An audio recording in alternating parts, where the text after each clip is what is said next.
أهلا بكم أعزائي ومتابعي لحظة من فضلك. ببطن منفوخ وفي أجواء رومانسية، ليلى عدنان تعلن عن حملها إلى جانب زوجها. أعلنت الممثلة المصرية ليلى عدنان عن حملها بمجموعة من الصور شاركتها عبر حسابها الخاص ظهرت فيها ببطن منفوخ إلى جانب زوجها في أجواء رومانسية.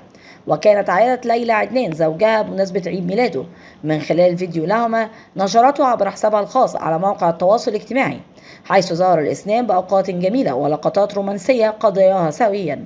وعلقت ليلى على الفيديو قائلة: عيد ميلاد سعيد لمن يملأ قلبي بالحب، الشخص ذو القلب الأكبر والأكثر ابتسامة، والرجل اللطيف والأكثر عطاء واجتهادا الذي أعرفه.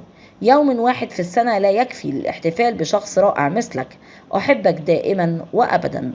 من فضلك لا تنسى الاشتراك في القناة، تفعيل الجرس على وضع الكل، وعمل لايك ليصلك دائما وأبدا كل جديد من القناة. شكرا لكم.